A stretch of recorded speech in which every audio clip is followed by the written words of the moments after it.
Bonjour à toutes et à tous, bienvenue sur le plateau de HR Makers. Aujourd'hui, on plonge au cœur de l'expertise du management de transition avec Benoît Durand-Tisnès. Bonjour Benoît. Bonjour Clara. Vous êtes président de Wayden, mais également de France Transition, la fédération du management de transition. Exactement. Merci d'avoir accepté notre invitation. Mais avec plaisir. Alors, plusieurs questions. Déjà, dans quelles conditions doit-on faire intervenir un manager de transition dans une entreprise ? Alors je dirais que les missions de transition sont déclenchées initialement par la conjonction de deux facteurs, le caractère urgent et le caractère important. Et les typologies dans lesquelles concrètement on intervient sont de trois ordres: le remplacement, le renforcement et le retournement. Alors c'est vrai que selon le climat économique, on va avoir plus de missions de remplacement, de renforcement et retournement. Par exemple, pendant toute la période du Covid, les missions de restructuring, de retournement étaient très peu présentes. Elles vont avoir tendance à réaccélérer maintenant. En revanche, les missions de remplacement ont cru de manière assez incroyable, liée à la pénurie de talents.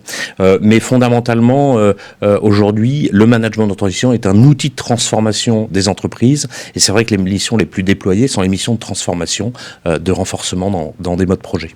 Donc, en un mot, grosse adaptation. Comment justement présenter le manager à ses équipes ? On est au niveau de personnes qui interviennent de manière opérationnelle et managériale, au quotidien dans les équipes. Je pense que la meilleure manière, c'est la transparence totale.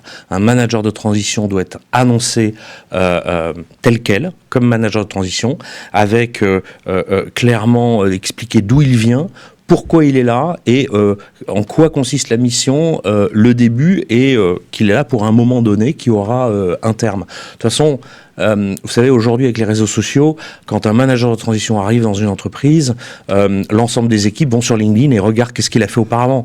Donc autant être transparent et dire les choses vraiment concrètement, parce qu'on a besoin d'engager tout de suite les équipes et de passer à des vraies choses concrètes.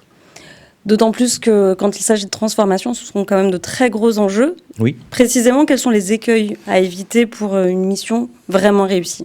Alors, pour répondre à votre question, je prendrai trois prismes. Le prisme du manager, le prisme de nous, entreprises de management de transition, qui allons accompagner la mission, et puis le prisme du client.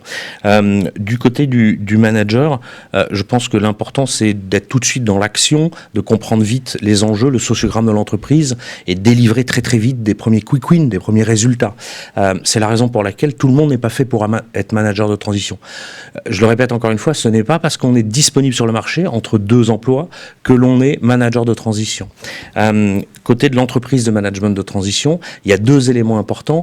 C'est la sélection du manager, c'est un peu le sous-jacent, enfin la réponse à ce que je disais tout à l'heure, où on va sélectionner les bonnes personnes en fonction d'un parcours, en fonction d'une façon d'être, en fonction voilà, aussi d'une entreprise, parce qu'on ne met pas la même personne dans des entreprises familiales que dans des entreprises peut-être avec des structures plus encadrées par des fonds de private equity actionnaires. Et puis ensuite le suivi, qu'est-ce qu'on va apporter dans la mission aussi pour que ça soit un succès aussi bien pour le manager et le client. Et pour ça, en général, le directeur associé forme un binôme avec le manager. Le directeur associé, il est préférable que ce soit un ancien opérationnel.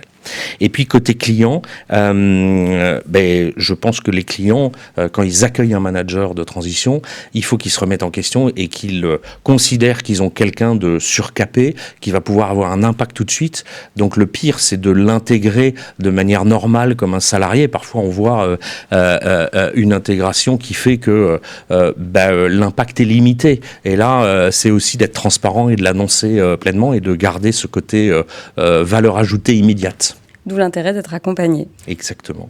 Parfait. Merci Benoît. Merci également à vous de nous avoir suivis et à très bientôt.